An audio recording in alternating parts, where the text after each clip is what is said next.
All right, today we're jumping into one of the biggest, most mind-bending questions you can possibly ask. Who, or maybe what, is the ultimate authority behind, well, everything? We're going to explore this really fascinating concept of an infinite creator for a universe that is just as infinite.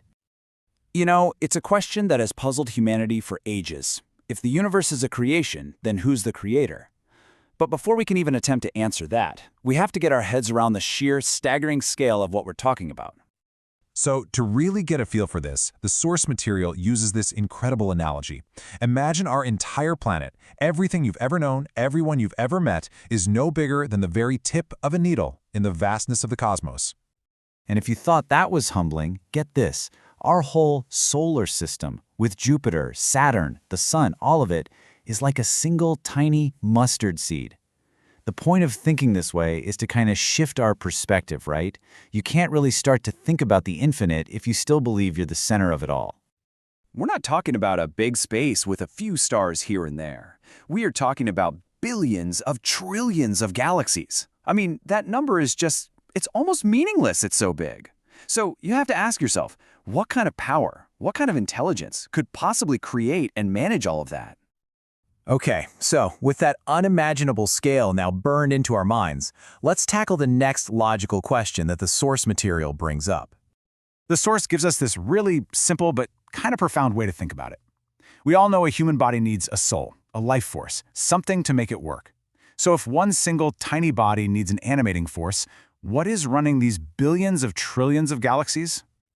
And that question isn't just left hanging there in the cosmos. Nope. The source actually provides a specific name, a concept, for this incredible, universe-powering force. The name given to this ultimate authority, the one running the whole cosmic show, is BEHAD BAB. And this isn't just a name, it's the core idea, the central principle that holds everything together. So what in the world does BEHAD BAB actually mean? Well, what's so cool is that the entire concept is packed right into these two little words. Let's break them down. Okay, first up is Bab. Pretty straightforward. The source explains that this means father, or you could think of it as the author, the creator. It sets up this being as the absolute original source of everything that exists.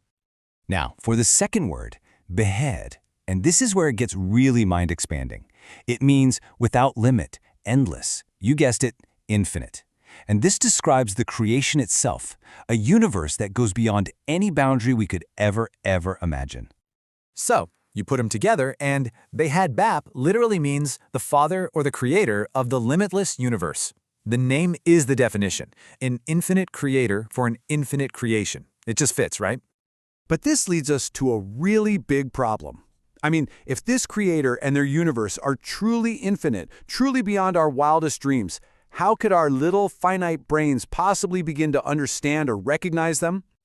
To really drive this point home, the source actually cites a really powerful statement from the Gita, and the message is crystal clear. Using our normal senses, our normal intellect, it's pretty much impossible to truly know this infinite Father. But wait, the source doesn't just leave us there in an impossible situation. It actually suggests there is a way. There's a key to unlocking this incredible mystery. And that key, it turns out, is a very special kind of knowledge. The idea is that only the true creator could possibly know the answers to the ultimate questions, the who, what, why, when, and how of existence itself. Having that knowledge would be the ultimate proof, the ultimate calling card. So all of this thinking, all of these ideas, they're all building up to one final climactic promise that's laid out in the source material. This quote right here really captures the ultimate claim.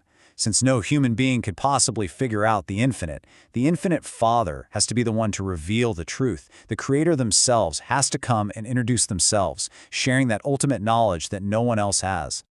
And so, we end on this really provocative thought. This whole concept isn't just being presented as some old philosophy to debate. It's framed as a pending revelation. And it leaves us with a huge question. What if the ultimate secret of the universe isn't something we're supposed to find, but something that's waiting to be revealed to us? Makes you think, doesn't it?